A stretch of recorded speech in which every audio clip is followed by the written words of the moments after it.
Cek. Baik, puji Tuhan. Terima kasih banyak Pak Tony. Dan shalom bagi semua pemirsa Cross TV dimanapun Anda berada. Kita sudah didoakan tadi dan saya bersyukur saya diizinkan Tuhan ada di Cross TV Amerika Serikat untuk bisa berbagi berkat kepada saudara-saudara dimanapun Anda berada dalam konteks ini acara berbahasa Indonesia. Dan saya akan menyampaikan firman Tuhan yang terambil dari Yohanes pasal 9 ayatnya yang keempat. Demikian bunyi firman Allah. Kita harus mengerjakan pekerjaan Dia yang mengutus aku selama masih siang. Akan datang malam di mana tidak ada seorang pun yang dapat bekerja. Saudara yang diberkati oleh Tuhan Yesus Kristus, pada kesempatan ini saya akan berbagi firman Allah seturut Yohanes pasal 9 ayat 4 di bawah tema bekerja untuk Tuhan. Saudara-saudara yang diberkati oleh Tuhan Yesus Kristus, kalau kita melihat latar belakang dari Yohanes pasal 9 ayat 4 ini, di mana Tuhan Yesus menyembuhkan seorang buta yang buta sejak lahirnya, di mana murid-murid menyangka bahwa penyebab orang ini buta adalah dosa orang tuanya atau mungkin dosanya sendiri. Tetapi Yesus berkata bahwa kebutaannya bukan disebabkan oleh dosa orang tuanya atau dosanya sendiri, tapi ada pekerjaan Tuhan yang mau Tuhan nyatakan melalui orang buta sejak lahir ini, di mana Tuhan Yesus menyembuhkan dia, terjadi mujizat di sana. Dan disitulah salah satu ciri dari pekerjaan Tuhan, di mana pelayan-pelayan Tuhan yang bekerja di ladang Tuhan sering ditandai dengan tanda heran, mujizat dan lain sebagainya.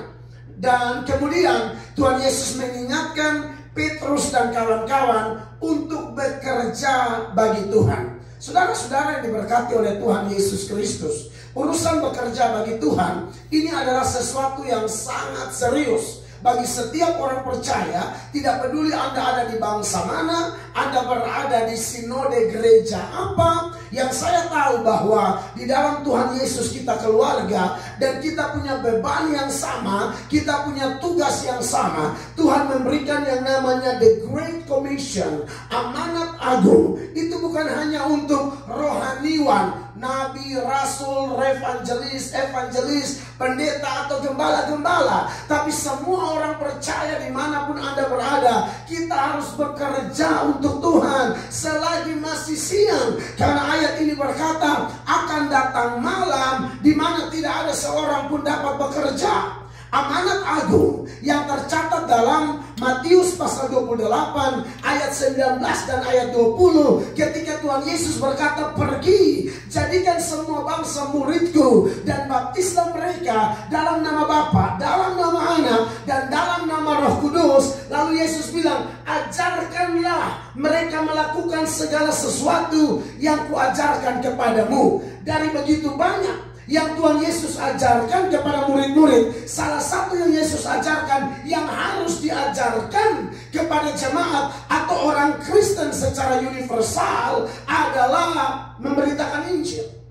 Saudara kalau periksa di dalam Hakim-Hakim pasal 5 ayatnya yang ke-32 ya. Hakim-Hakim pasal 5 di dalam ayatnya yang ke-32 itu, di sana dikasih tahu bahwa ada satu kota, saudara-saudara, maksud saya Hakim-Hakim 5 ayat 23. Ada satu kota namanya kota Meros. Seluruh kota itu dikutuk oleh Tuhan, saudara-saudara. Semua penduduk kota Meros dikutuk oleh Tuhan. Alasannya apa? Kalau saudara periksa dalam Hakim-Hakim 5 ayat 23, alasan utamanya adalah mereka tidak datang untuk membantu Tuhan. Jadi ternyata bicara tentang bekerja untuk Tuhan, menjalankan amanat agung, itu adalah perintah yang sifatnya rumus, baik kepada pemimpin, rohaniwan, gembala, pendeta, maupun kepada jemaat, saudara-saudara. Dan saya yakin tidak ada satu jemaat pun yang saya bicara di sini orang Kristen yang sungguh-sungguh. Tidak mungkin Anda tidak diberikan talenta. Pasti Anda diberikan talenta. Pendeta Rick Warren pernah menanyakan kepada jemaatnya, bisa bernyanyi? Dia bilang tidak bisa. Bisa melakukan ini tidak bisa. Oh, tidak mungkin ibu tidak bisa apa-apa. Ibu bisanya apa? Lalu ibu itu mengatakan, saya bisanya masak. Nah, masak itu sangat dibutuhkan, saudara-saudara. Kalau acara gereja besar, retret dan lain sebagainya, oh tidak mungkin semua jadi Maria yang hanya duduk dengar khotbah. Harus ada Marta-Marta yang bertindak melayani Tuhan. Dan pendeta Rick Warren mengatakan, bisa masak itu karunia. Saya di wilayah pelayanan yang Tuhan tempatkan, saya menggembalakan gerejanya Tuhan, umatnya Tuhan. Di sana banyak ibu yang nyanyi tidak bisa, ini itu tidak bisa, tapi soal masak jago mereka. Jadi kalau ada Natalan, ada pesta Paskah, ada ulang tahun gereja, ada kegiatan KKR di mana kita harus pergi ke desa, ke kampung, kita harus bawa bekal sendiri. Nah, disitulah ibu-ibu jago masak mulai masak, dan saya percaya itu juga memperlancar penginjilan. Bagaimana kalau kita yang berkhotbah tidak makan 3 hari sebelum jemaat ke sorga, kita berangkat duluan, ya kan? Mati duluan maksudnya. Nah, jadi saya lihat bahwa tidak ada satupun jemaat yang tidak punya talenta, entah itu apa. Dan entah berapa jumlahnya. Mungkin ada yang 5, ada yang 4, ada yang 3, ada yang 2, ada yang 1. Pokoknya waktu dia kembali, dia mau yang 5 sudah jadi 10, yang 4 sudah jadi 8, yang 3 sudah jadi 6, yang 2 sudah jadi 4. Jangan ada satupun di antara kita yang setelah diberikan talenta, kita menguburkan talenta itu. Jangan. Saudara masih ingat perumpamaan tentang hamba-hamba yang dipercayakan talenta? Yang 5 jadi 10, yang 2 jadi 4, yang 1 malah dikuburin. Saudara kalau baca di Matius 25 ayat 26, Tuhan Yesus bilang, kamu hamba yang jahat dan malas. Orang yang tidak melayani Tuhan, engkau jahat, engkau malas. Ayat 30, Tuhan bilang, campakkan hamba yang tidak berguna ini ke dalam perapian yang menyala-nyala, ke dalam tempat yang gelap. Orang yang tidak melayani Tuhan, jahat, malas, tidak berguna. Siapa di antara kita yang mau jadi orang yang nanti di akhir zaman menghadap Tuhan dan Tuhan berkata, menyingkir kau, hamba jahat, malas dan tidak berguna. Bukankah kita semua merindukan Tuhan berkata, engkau hambaku yang setia, baik sekali perbuatanmu, masuklah dalam kebahagiaan Tuhanmu. Itu yang kami kerjakan. Saya bersama Ibu Lydia Nur Said, Pak Tony, Pak Yongki, kami ada di Amerika. Bukan karena kami tidak ada kesibukan pelayanan di Indonesia. Kami punya banyak tugas di Indonesia, tapi Allah memberikan bonus lagi. Kami harus datang ke negara ini untuk menyampaikan Injil minimal kepada saudara-saudara sebangsa setanah air kami yang ada di negeri ini, untuk menyampaikan bahwa Tuhan mau kita bangkit, Tuhan mau kita bergerak. Tuhan tidak mau kita jadi penonton, penilai saja. Tuhan tidak mau kita tidur-tiduran. Sebab ayat yang kita bahas mengatakan, bekerjalah untuk Tuhan selagi masih siang, akan datang malam di mana engkau tidak bisa bekerja. Saya mau gali ayat ini. Apa yang dimaksudkan malam di sini? Yang pertama, malam adalah bisa berbicara tentang orang yang Anda niat mau injili gitu loh. Tapi Anda tunda. Memang kita harus menginjil kan. Tuhan bilang apa sama Yeskiel? Kalau aku memberitahukan satu firman kepadamu, engkau harus memberitahukan kepada dia. Kalau engkau tidak memberitahukan, dia mati, saya tuntut nyawanya daripadamu. Silakan baca Yeskiel 33 ayat 7, 8 dan 9. Beda kasus kalau kita sudah khotbahin, kita sudah sampaikan Injil, kita sudah ajak terima Yesus, dia tolak. Nah itu beda kasus. Dia mati, kita lolos. Tapi persoalannya, sudahkah kita bergerak? Sudahkah kita menyampaikan? Sudahkah kita mengajak? Sebab malam bicara tentang Anda saking suka menunda-nunda waktu, akhirnya orang itu mati, Anda tidak sempat injili dia. Itu yang namanya orang yang hanya habis dibikin rencana. Saya punya rencana, saya punya planning, padahal saya mau, tapi tidak kesampaian. Kita jangan jadi NATO dong. No action talk only. Atau babi seksi, you know what I mean? Babi seksi, banyak bicara, sedikit aksi. Bahkan gak ada aksinya. Ya, itu malam yang pertama. Yang kedua, malam di situ bisa bicara tentang bukan dia yang mati, kita yang mati. Bisa tidak? Oh, bisa banget, saudara-saudara. Disuruh pelayanan banyak banget alasannya. Inilah itulah, mau ngurusin anak, ngurusin cucu, ngurusin segala macam. Ibu Lydia sama Pak Yongki urusan banyak, mau cucu, mau anak, mau segala macam. Tetap bisa melayani. Itu motivasi bagi kita semua. Banyak orang alasannya, banyak banget. Disuruh pelayanan begini, begono. Kadang-kadang kalau ada maunya sama Tuhan, datang doa minta dan disertai janji-janji. Kalau saya dapat ini, dapat itu, saya sembuh segala macam, saya akan melayani Tuhan. Janji tinggal janji. Sudah sembuh, sudah dapat berkat, dapat mujizat, dapat pertolongan, hilang dari peredaran. Saudara, nanti udah sakit-sakitan mau mati, bahwa ke dalam tanganmu kuserahkan nyawa, memang Yesus. Ya kan? Kalau Yesus ngomong gitu pas. Ini nggak ngapa-ngapain, ke dalam tanganmu. Saudara-saudara diberkati oleh Tuhan Yesus. Malam yang pertama bicara tentang yang mau kita injili udah mati padahal belum kita injili. Yang kedua, kita belum injili, kita udah mati duluan. Jadi gunakan waktu yang ada. Yang ketiga, malam di sini bisa bicara tentang memang Injil harus segera disampaikan. Karena salah satu nubuatan yang tidak bisa dihindari di zaman akhir menuju akhir zaman ialah akan terjadi banyak penyesatan. Dalam 2 Timotius 4 ayat 2 dan seterusnya, Paulus bilang apa sama Timotius? Ya, siap sedialah, baik atau tidak baik waktunya. Beritakanlah firman Allah, tegurlah, nyatakanlah.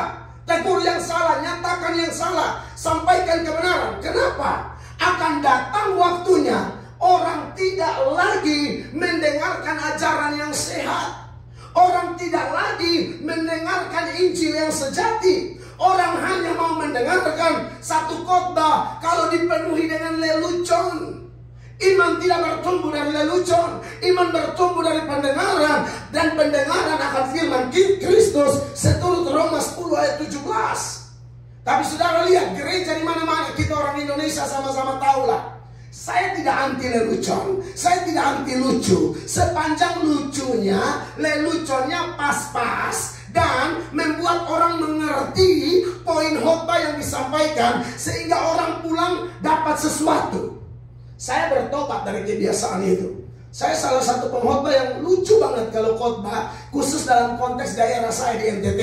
Saya di Kupang ya, Pak Tony bilang tadi soal itu, Pak Tony yang putuskan sendiri di mana alamatnya ya. Sesungguhnya saya Kupang di bawah soal sedikit ya.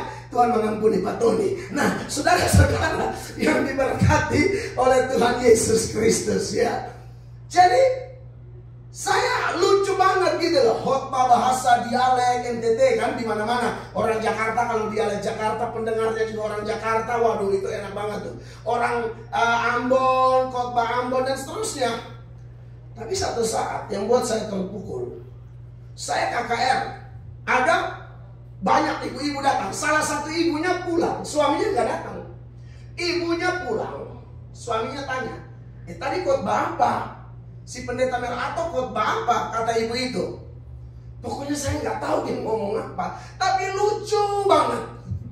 Waduh, di situ saya terpukul. Oh ternyata khotbah saya itu terlalu dipenuhi lelucon, akhirnya orang tidak dapat apa-apa. Disitulah pendeta-pendeta yang lebih senior menegur saya dan berkata, Mel Atok, lu harus bertobat. Lu punya semangat luar biasa. Tetapi yang lu khotbah itu bukan firman. Lu ngelawak doang di atas mimbar. Orang gak dapat apa-apa.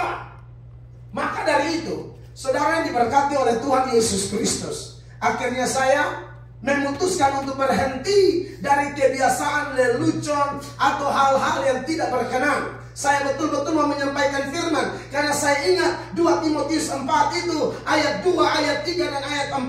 Orang akan menolak kebenaran. Orang buka bagi dongeng. Orang buka bagi yang bukan firman. Kalau ada pendeta berkhotbah menegur dosa, menyatakan kesalahan, langsung pendetanya tidak disukai.